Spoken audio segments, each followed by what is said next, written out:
في كلام خطير جدا بدأ يتسرب عن علاقات مشبوهة مرتبطة بأسماء تقيلة زي ترامب، إيلون ماسك وبيل جيتس. بس قبل ما تكمل خليني أحذرك، اللي جاي تقيل شوية ومش مناسب لغير الكبار بلس 18. امبارح بعد نص الليل واحنا نايمين، فجأة تقارير إعلامية أمريكية وغربية قالت إن وزارة العدل الأمريكية فتحت السرية عن ملايين الصفحات من ملفات قضية الملياردير صاحب جزيرة القاصرات جيفري إبستين. الغريب إن أول ما الناس بدأت تدخل تشوف الملفات، أجزاء منها اتحذفت أو اتحجبت فجأة.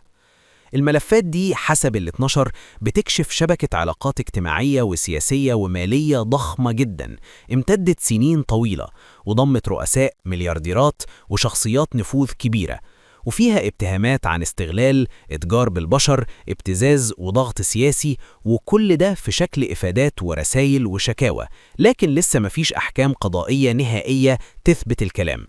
الجديد بقى إن تقارير من مواقع زي TMZ والتليجراف والجارديان قالت إن التسريبات الأخيرة فيها أسماء تقيلة جدا، وعلى رأسهم دونالد ترامب. السؤال هنا، ليه دلوقتي وليه التوقيت ده بالذات مع الأحداث اللي بتحصل في إيران وغزة والمنطقة كلها؟ خليني أحكي لك واحدة واحدة.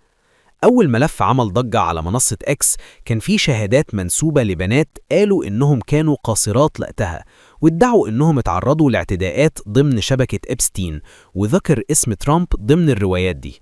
وفي روايات تانية بتقول إن في حفلات كانت بتتعمل في منتجع مارالاجو، وكان إبستين بيجيب فيها فتيات صغيرات، والكلام بيتقال إنه كان فيه استغلال واضح.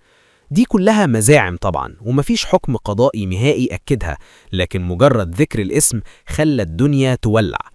مش ترامب بس، الوثائق حسب التقارير جابت سيرة إيلون ماسك، وقالت إن كان في تواصل إيميلات بينه وبين أبستين سنة 2013 بخصوص زيارات وتنقلات، وده رغم إن ماسك كان قبل كده قال إنه ما قابلش أبستين.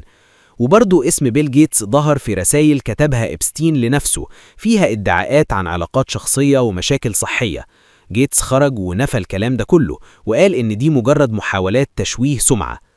الملفات كمان جابت أسماء تانية لشخصيات سياسية واقتصادية، وبعضهم ليه مناصب مؤثرة جدا في الاقتصاد الأمريكي، وده خلى ناس كتير تقول إن القضية ممكن تكون مش مجرد فضايح أخلاقية، لكن كمان أوراق ضغط سياسية.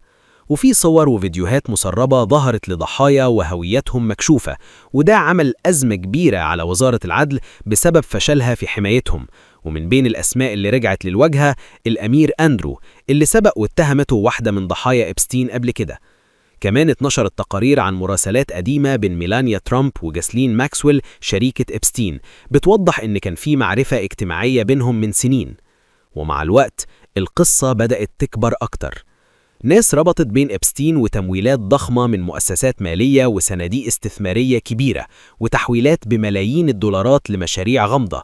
وفي كلام برضو غير مؤكد عن علاقات مع أجهزة استخبارات واستخدام الشبكة دي كوسيلة ابتزاز سياسي.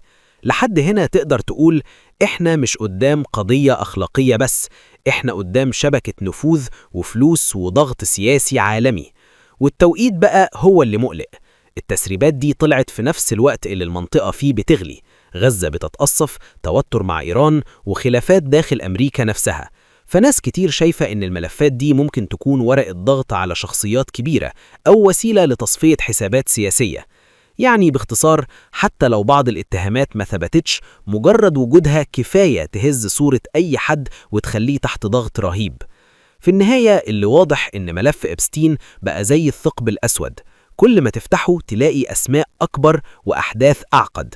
الحقيقة الكاملة لسه مش باينة، بس المؤكد إن اللعبة أكبر بكتير من مجرد فضيحة. دي شبكة مصالح ونفوذ على مستوى العالم، ولو كملت للآخر حضر نفسك، لأن اللي جاي ممكن يبقى أضخم.